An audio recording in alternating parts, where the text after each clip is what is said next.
Jones v. Mississippi, 2021, was a United States Supreme Court case regarding the imposition of life sentences for juveniles. The Supreme Court had previously ruled in Miller v. Alabama in 2012 that mandatory life sentences without parole for juvenile offenders was considered cruel and unusual punishment outside of extreme cases of permanent incorrigibility, and made this decision retroactive in Montgomery v.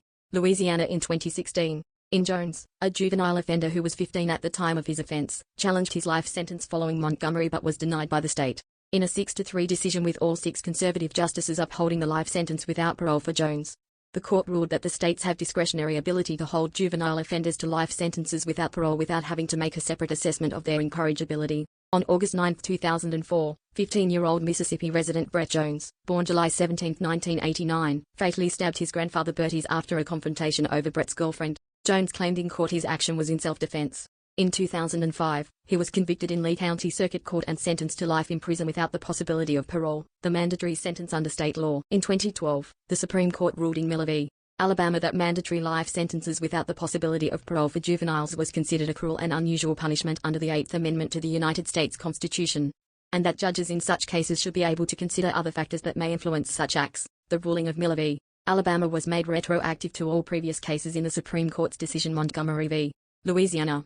The decision of Montgomery barred the use of life sentences without parole for all but the rarest of juvenile offenders, those whose crimes reflect permanent incorrigibility. Following Miller and Montgomery, several states adjusted their laws to reflect the court's rulings, but Mississippi remained a state where life sentences could still be handed to juveniles determined to be incorrigible.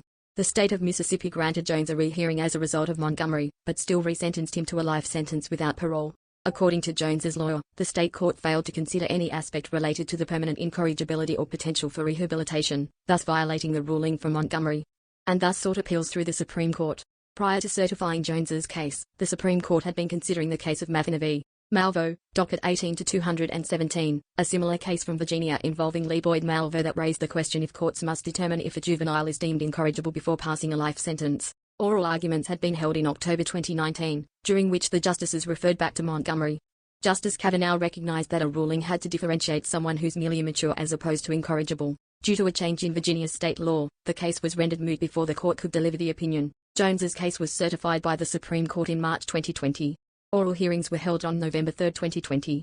The court issued its decision on April 22, 2021. The court ruled 6-3 to affirm the Mississippi Court of Appeals' decision to maintain the life sentence against Jones. Justice Brett Kavanaugh wrote the majority opinion, which was joined by Chief Justice John Roberts and Justices Samuel Alito, Neil Gorsuch, and Amy Coney Barrett. Justice Kavanaugh wrote in his opinion that determining the proper sentence in such a case raises profound questions of morality and social policy. The states, not the federal courts, make those broad moral and policy judgments in the first instance when enacting their sentencing laws, and state sentencing judges and juries then determine the proper sentence in individual cases in light of the facts and circumstances of the offense, and the background of the offender. As such, Kavanaugh concluded that a discretionary sentencing system is both constitutionally necessary and constitutionally sufficient. Justice Clarence Thomas wrote a concurring opinion. Justice Sonia Sotomayor wrote the dissenting opinion joined by Justices Stephen Breyer and Elena Kagan.